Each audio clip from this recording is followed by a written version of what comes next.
परम श्रद्धेय संतवृंद, आज के कार्यक्रम के हमारे मुख्य अतिथि श्रीमान अजय पीरामल जी, जिनका ओजस्वी आशीर्वचन हमको प्राप्त हुआ, ऐसे उमेशनाथ जी महाराज, आदरणीय भंसाली जी, मित्रवर राजकुमार जी, मंचर पर उपस्थित सेवा भारती के सभी अन्य पदाधिकारी गण, देश के कोने कोने से यहाँ पर उपस्थित हुए सेवा कार्यकर्ता, संघ के माननीय अधिकारी गण, उपस्थित नागरिक सज्जन एवं माता भगिनी, सेवा संगम का ये तीसरा आयोजन है।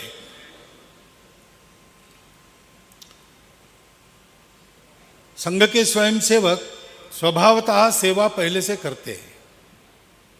संघ स्थापना के समय से ही, और संघ के मूल में डॉक्टर हेडगेवार स्वयं है, बीज रूप है, तो उनके जीवन में उसके पहले से ही जहाँ जहाँ समाज में कोई आवश्यकता है, अभाव की पूर्ति करने की बात है, वहाँ वहाँ दौड़कर अपनी शक्ति लगाना ये था ही। और इसलिए जगह जगह संघ के स्वयंसेवक अपनी शक्ति बुद्धि अनुसार सेवा कर रहे थे। डॉक्टर हेडगेवार की जन्म शताब्दी के समय ऐसा सोचा गया कि देश भर में इतना सारा काम हो रहा है, तो उसको एक व्यवस्था में लाएं और उसके आधार पर उस कार्य का और विस्तार करें। तब से संघ में और सेवा विभाग के कार्य का प्रारंभ हुआ। कुछ वर्ष पश्चात औपचारिक सेवा विभाग भी बन गया। तो उसके द्वारा संघ की शाखाओं में आने वाले स्वयंसेवकों में सेवा की मानसिकता को जागरूक करना होती सब में है, सोई रहती है, उसको जगाना पड़ता है। सब लोग उत्साह में काम करने के लिए आते हैं, लेकिन उत्साह के कारण दृष्टि थोड़ी एक लक्ष्य बन जाती है, उनका ध्यान बटोरना। भाई, जैसे देश की सुरक्षा एक विषय है, वैसे देशवासियों की सेवा भी दूसरा विषय है, उसकी आवश्यकता है। ये सारे काम वो सेवा विभाग करता है। और फिर संघ के स्वयंसेवक जो सेवा करते हैं उसका कुछ स्वरूप बनता है, तो उसके न्यास संस्था ये सब बन जाता है। एक ऐसी सेवा की एक बड़ी सृष्टि संघ के स्वयंसेवकों की खड़ी हुई है। और ये भी नहीं है कि देश में सेवा करने वाले पहले संघ के स्वयंसेवक हैं।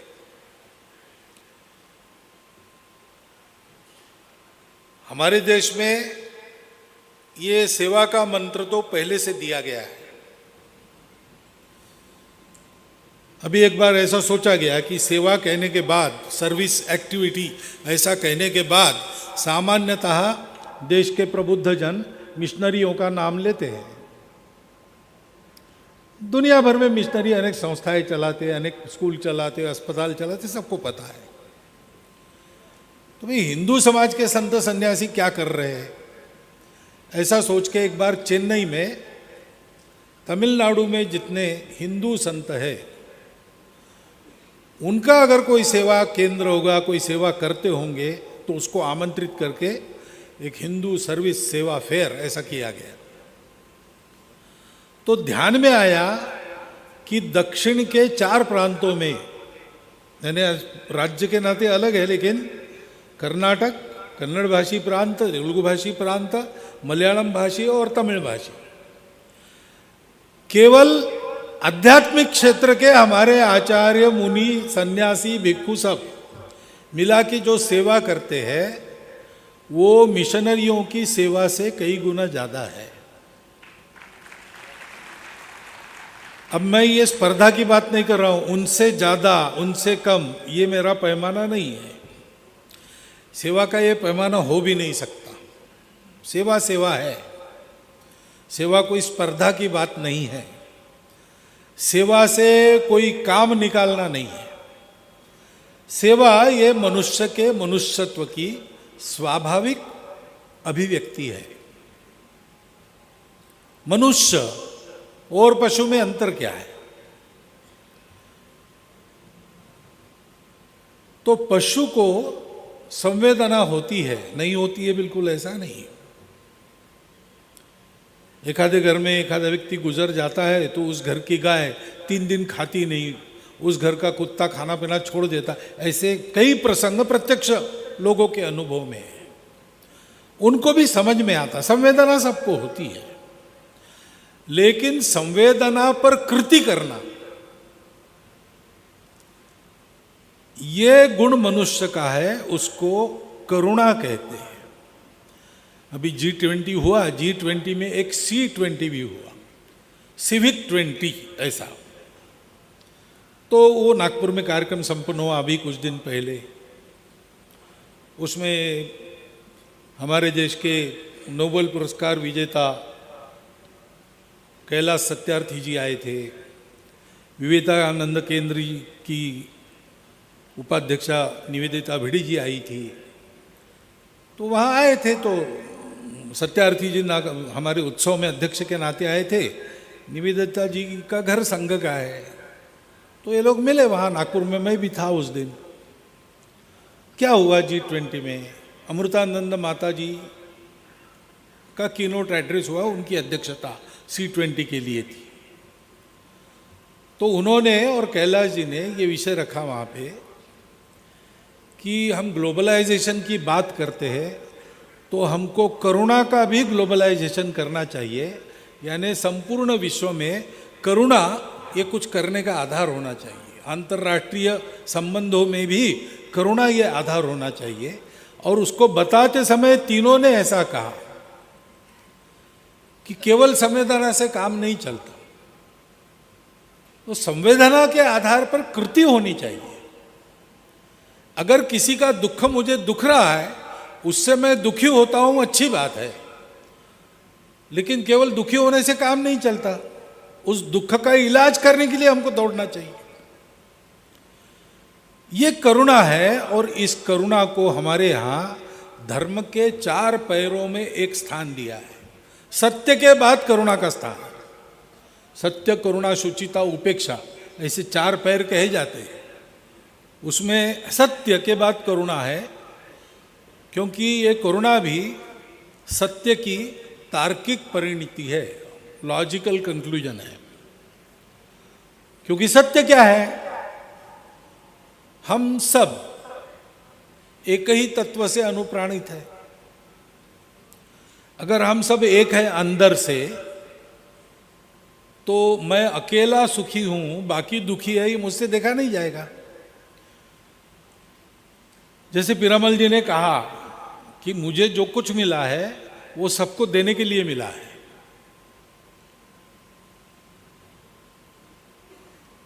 तेन त्यक्तेन भुंजिथा, ऐसा जो कहा है, ईशावास्यमिदं सर्वम यत्किंचम जगत्याम जगत तेन त्यक्तेन भुंजिथा।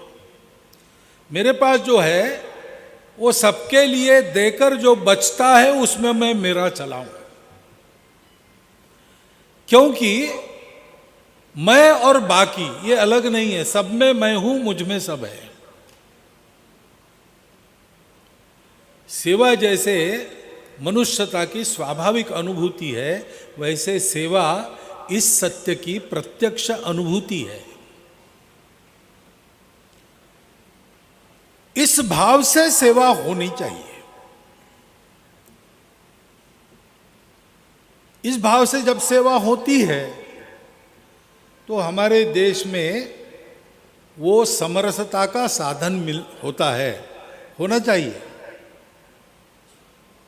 इतने सारी सेवा संघ के स्वयंसेवक कर रहे हैं, किसके लिए कर रहे हैं?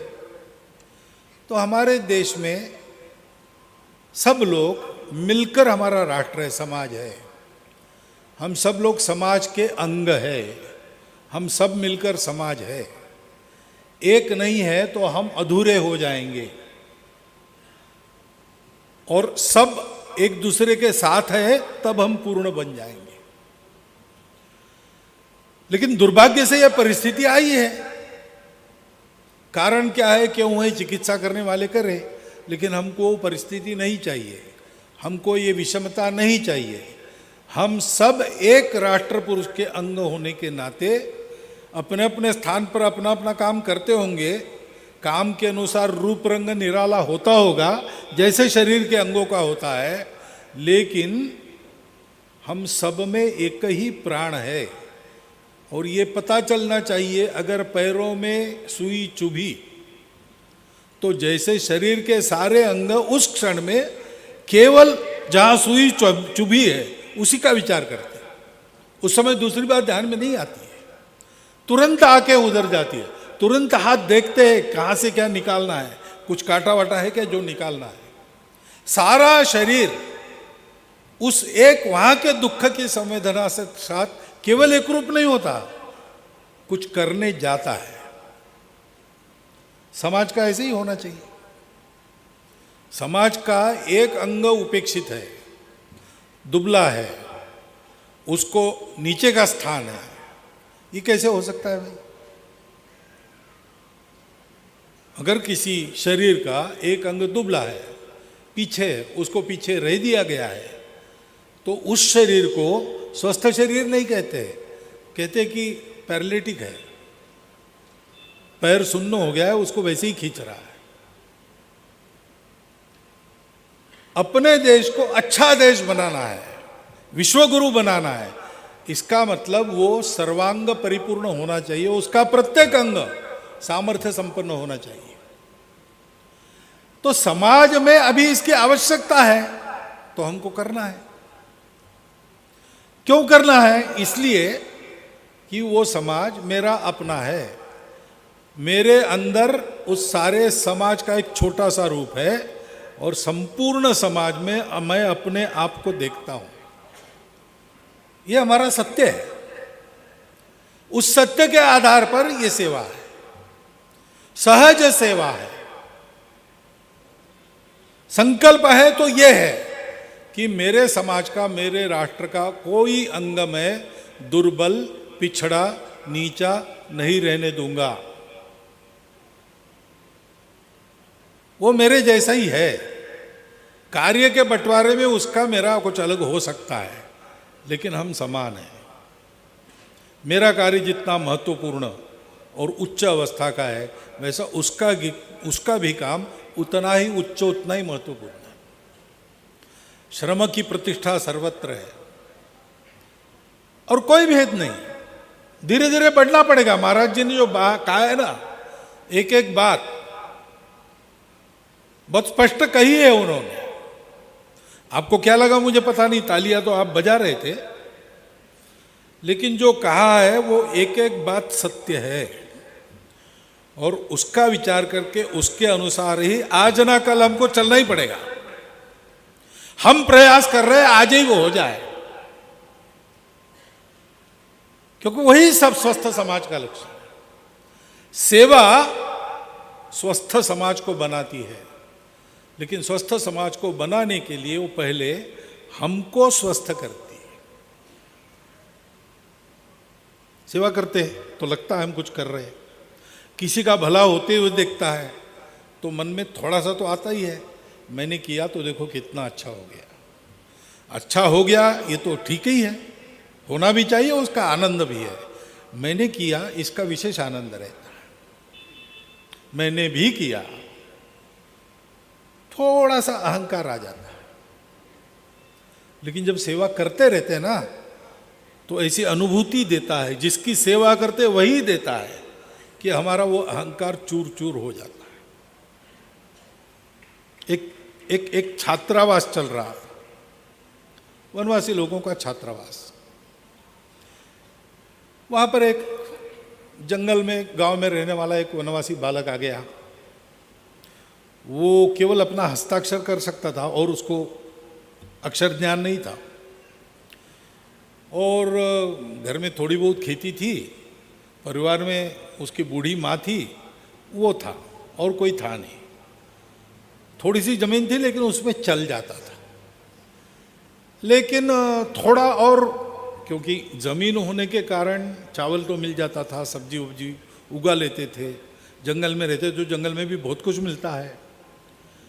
परंतु कभी कुछ लाना है, नमक लाना है वगैरह, तो पैसा चाहिए, मुद्रा चाहिए। उसके लिए कुछ छोटी मोटी नौकरी मैं कर लूँगा, ऐसा सोच के वो आया था ब्लॉक केंद्र पर, नौकरी ढूंढ रहा था। अब जिसको अपना हस्ताक्षर छोड़ के कुछ भी अक्षर ज्ञान नहीं है, उसको क्या नौकरी मिलने वाली है? वो आया, उसके परिचित छात्रावास में एक बालक पढ़ रहा था, उसके परिचय से छात्रावास में रुका, 3 दिन घूमा, कुछ नहीं मिला। 3 दिन के बाद वो हमारे अधीक्षक के पास आया और उसने कहा कि मैं तो नौकरी वोकरी मिली नहीं, लेकिन मैं यहाँ 3 दिन से हूँ, मैं देख रहा हूँ यहाँ झाड़ू लगाना पड़ता है, यहाँ पानी भरना पड़ता है कुएं से, यहाँ भोजन बनाना पड़ता है, आप ये काम मुझे दो, मुझे वेतन दो, मैं ये काम करूँगा। घर में हमारी माताजी है, बूढ़ी है लेकिन थकी नहीं है, तो हमारी छोटी सी ज़मीन है, आधा एकड़ होगी, वो देख लेगी, उसको मैं ये पैसे भेजते रहूँगा और कुछ बचत वचत भी करूँगा, तो आड़े वक्त में आधार के लिए हो जाएगा। तो हमारे छात्रावास अधीक्षक ने कहा कि देखो भाई, हम भी लोगों से मांगकर सेवा करने वाले लोग हैं, तो हमको देने के लिए हमारे पास ज़्यादा नहीं, तुमको तो कोई नौकरी छोटी भी मिल जाए, 100-200 रुपया कुछ महीना ऐसे मिल जाए, हम यहाँ 30 रुपये से ज़्यादा दे नहीं सकते। तो उसने कहा कि इससे ज़्यादा नौकरी मुझे मिल भी नहीं सकती, तो आप वही दे दो मुझे, ऐसा करो 4 महीने का एक साथ दो। और वो रह गया। तो ठीक है। बीच में एक बार हमारे विभाग प्रचारक जी आए, तो वो थे वहाँ 2-3 दिन, तो इसने परिचय करा लिया, पूछा कहाँ रहते हो, तो उन्होंने बताया विभाग केंद्र का नाम, तो बोले अच्छा शहर से, आप कितने पढ़े हैं, तो तुम कितने पढ़े हो, तो उसने कहा कि मैं पढ़ा नहीं हूँ। उन्होंने कहा मैं तो अब पढ़ा नहीं है, उसको क्या बताना, डिग्री भी क्या समझ में आएगी। उन्होंने कहा मैं 22वीं पढ़ा हूँ, 22वीं, क्योंकि वो M.Com LLB है। तो ठीक है 22वीं, तो बड़ा आश्चर्यचकित हो गया, 22वीं पढ़े तो आप बहुत पैसा कमाते होंगे। तो उन्होंने कहा पैसा नहीं कमाता, मैं यही काम करता हूँ। अच्छा, तो इस काम के कितने मिलते हैं आप? उन्होंने कहा भाई मैं प्रचारक हूँ, पैसे वैसे लेता नहीं हूँ। तो आपका घर कैसे चलता है? तो मेरा घर नहीं है, माता पिता वगैरह है, भाई है, उनकी घर गृहस्थी, मैंने विवाह ही नहीं किया। क्यों नहीं किया? ये काम करना है इसलिए। ये काम क्यों कर रहे हैं आप बिना कुछ पैसे के? और तो कहा देखो ये अपना समाज है, उसके लिए काम करना।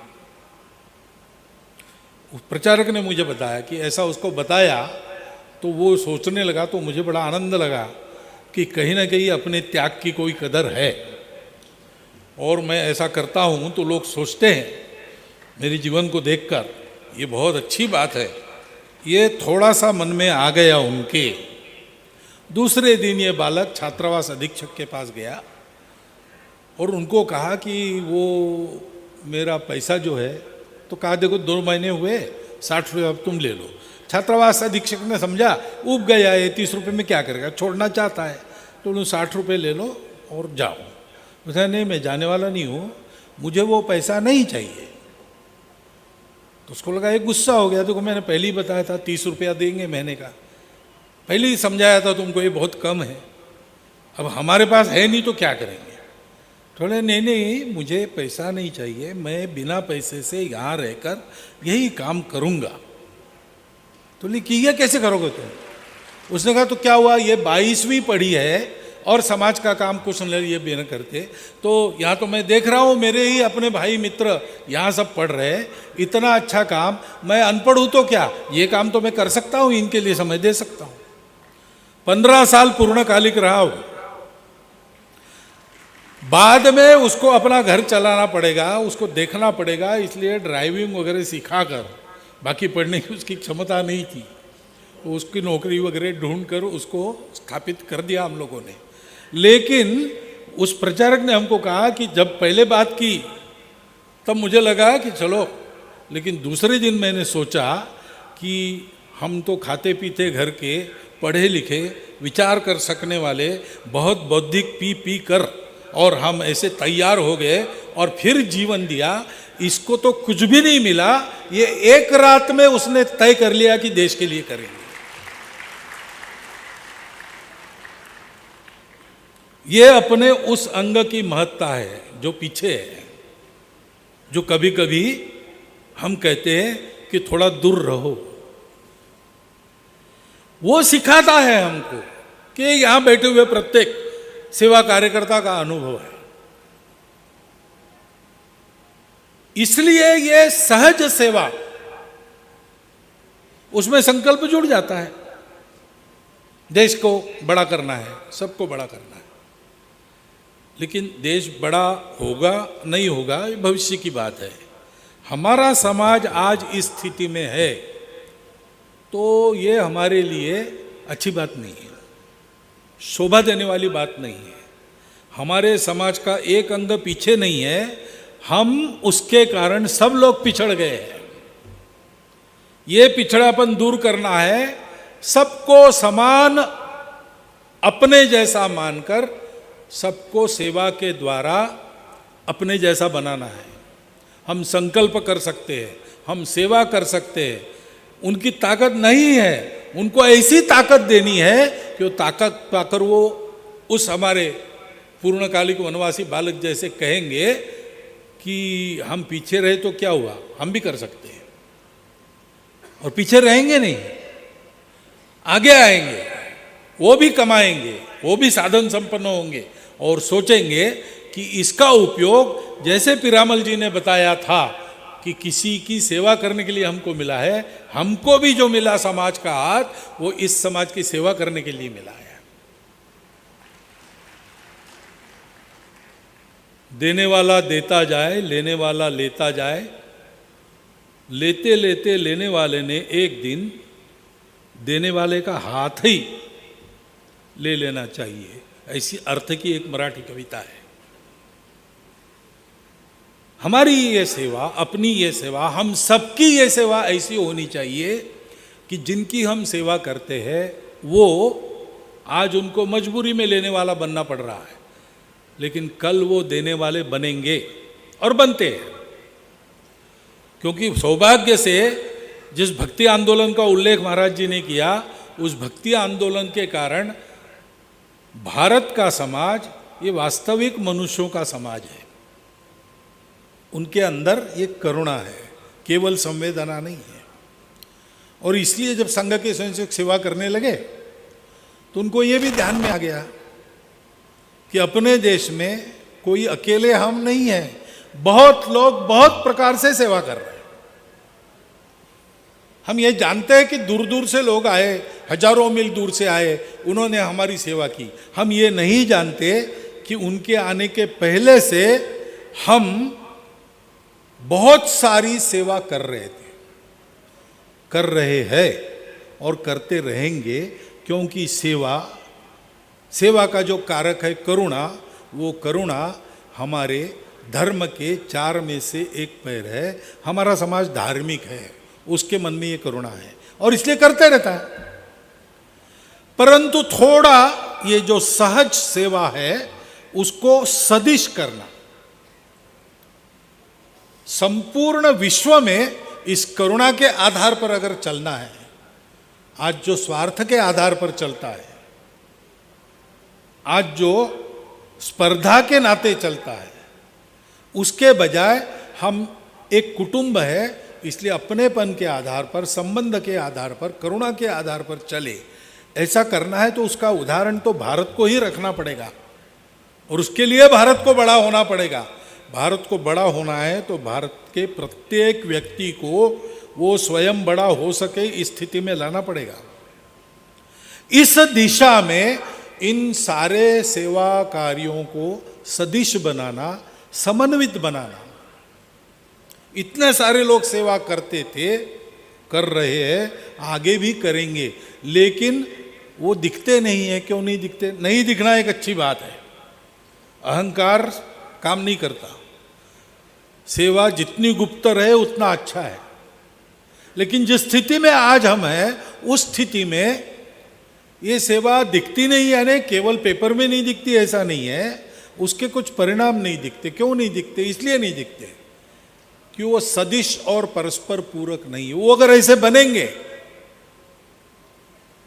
तो ये सेवा अल्पावधि में एक सर्वांग सुंदर, जिसके सब लोग समर्थ स्वावलंबन के योग्य है, परंतु फिर भी अपनत्व को मानकर एक दूसरे पर निर्भर रहकर अपने समाज को आगे बढ़ाते हैं, ऐसे लोगों का ये समाज बनेगा।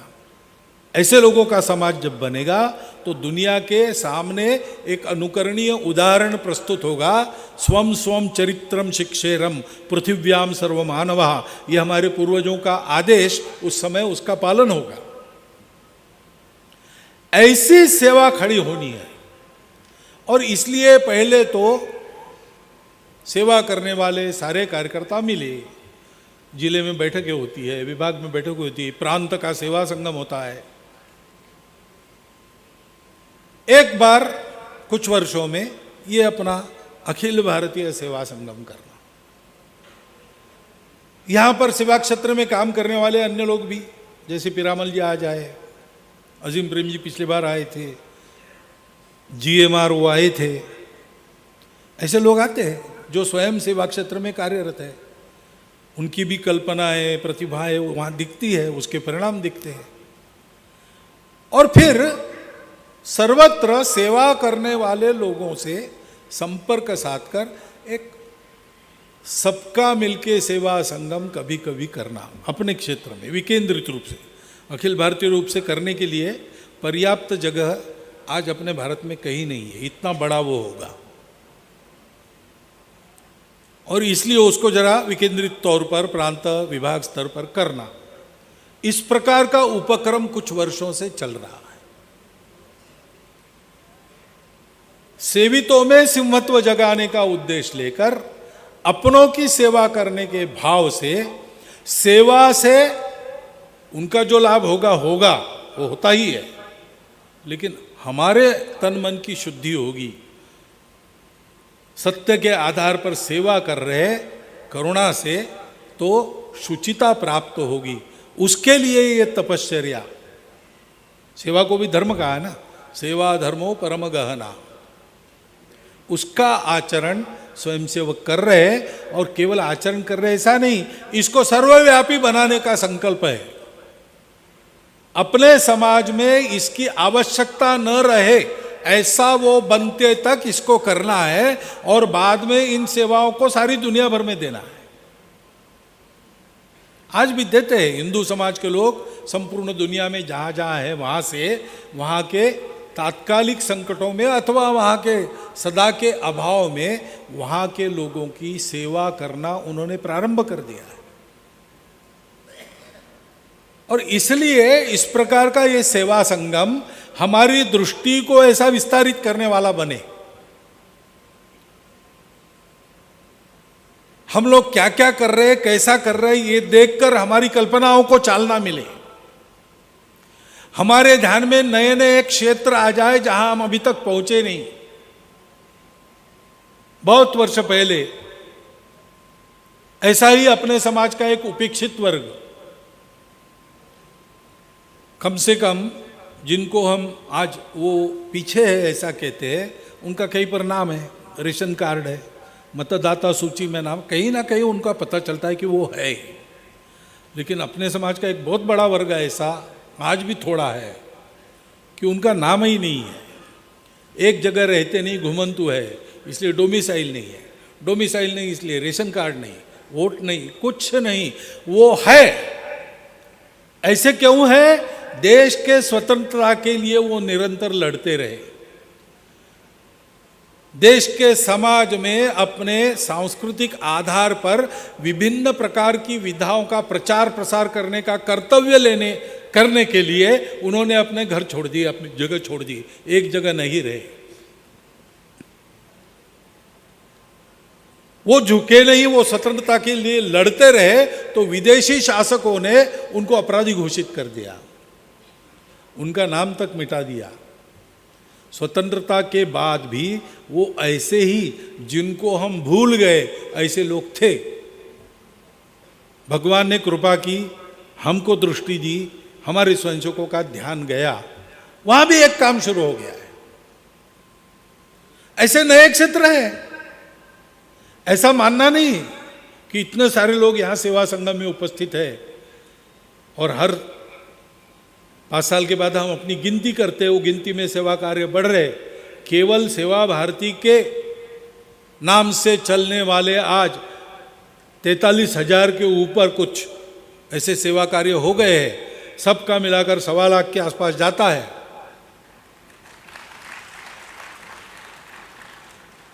और बहुत से काम है जिसको बाहर सेवा कहा जाता है, लेकिन हम उसको सेवा में नहीं गिनते। ये भी सब स्वयंचोक कर रहे हैं। बहुत प्रचंड व्याप है, परंतु फिर भी अपना देश, अपना समाज उससे बहुत बड़ा विस्तारित है।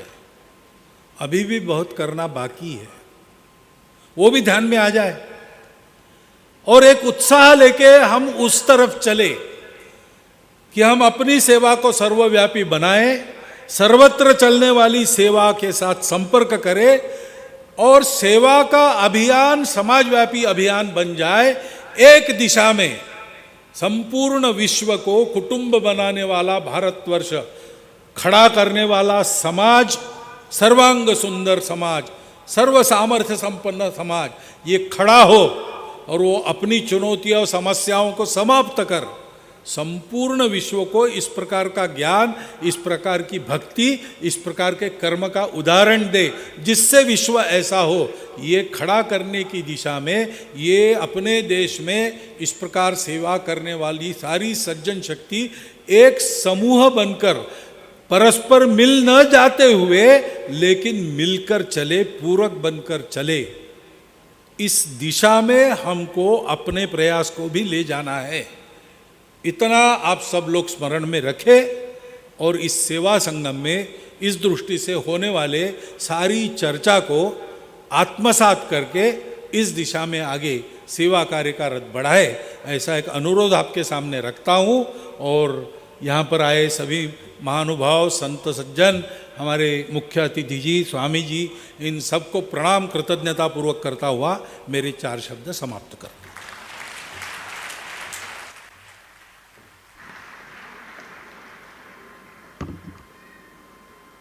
आपके अनमोल भाव को हम सादर धन्यवाद करते हैं। अब मैं धन्यवाद ज्ञापन के लिए आमंत्रित करती हूँ माननीय पन्नालाल जी, राष्ट्रीय सेवा भारती के अध्यक्ष। नमस्ते। स्वावलंबी भारत, समृद्ध भारत के उद्घोष के साथ शुरू हो रहा ये 3य राष्ट्रीय सेवा संगम के उद्घाटन सत्र में हमें आज जिनका पाथ्य प्राप्त हुआ, परम पूज्य सरसिंह चालक जी, मोहन राव भागवत जी का आपका हार्दिक अभिनंदन और साधुवाद प्रणाम। आज परम पूज्य राष्ट्रीय संत बालयोगी उमेश नाथ जी महाराज के आशीष वर्षों ने हमारा कान तृप्त हुए। हम उनके चरणों में नमन करते हुए विनम्रता से आपका साधुवाद करते हैं। हमारे मंच की शोभा बढ़ाते हुए हमेशा सेवा कार्यों में सहयोग करने वाले सुप्रसिद्ध उद्योगपति अजय पीरामल जी, जो कि मुख्य अतिथि के रूप में हमारा मार्गदर्शन किया, उसके लिए आपका हार्दिक अभिनंदन और आभार। हमारे स्वागत समिति के अध्यक्ष हमेशा मार्गदर्शन और सहयोग के साथ समय समय पर समय और सहयोग करने वाले उद्योगपति माननीय नरसी राम कुलेरिया, आपका बहुत बहुत धन्यवाद। मंच पर विराजमान सभी साधु संत साध्वी जी के चरणों में नतमस्तक होके आपका सहृदय से साधुवाद करता हूँ। इस सभा मंडप में जयपुर प्रांत से आए हुए सभी संघ के दायित्ववान स्वयंसेवक, विविध आयाम और गतिविधियों से आए हुए कार्यकर्ता, बंधु भगिनी, सामाजिक, राजकीय, उद्योगपति एवं सभी गणमान्य व्यक्तियों का हार्दिक आभार प्रकट करता हूँ। ये संगम सुचारू रूप और सुव्यवस्थित चले, इस हेतु उपस्थित जयपुर के पुलिस अधिकारी, कर्मचारी व अन्य सभी कर्मचारी, सरकारी या दूसरे आमंत्रित काम करने वाले, उन सब का हार्दिक अभिनंदन और धन्यवाद करता हूँ। संगम का प्रचार प्रसार के लिए उपस्थित सभी पत्रकार बंधुओं का धन्यवाद। परिचित अपरिचित सभी मानवों का हार्दिक धन्यवाद, स्वागत और अभिनंदन। यहाँ की संस्था और बाकी सभी सुविधा में कर्मचारी और बंधु भगिनी का बहुत बहुत धन्यवाद, साधुवाद। किसी का व्यक्तिगत छूट भी गया हो तो मैं उसके लिए क्षमा प्रार्थी हूँ, क्षमा करें। आप सबका बहुत बहुत हार्दिक अभिनंदन और प्रणाम करते हुए आप सबका फिर मैं स्वागत करता हूँ और 3 दिन का कार्यक्रम बहुत ही अच्छा और आनंददायी होगा, इसकी कामना करते हुए बहुत बहुत धन्यवाद, प्रणाम।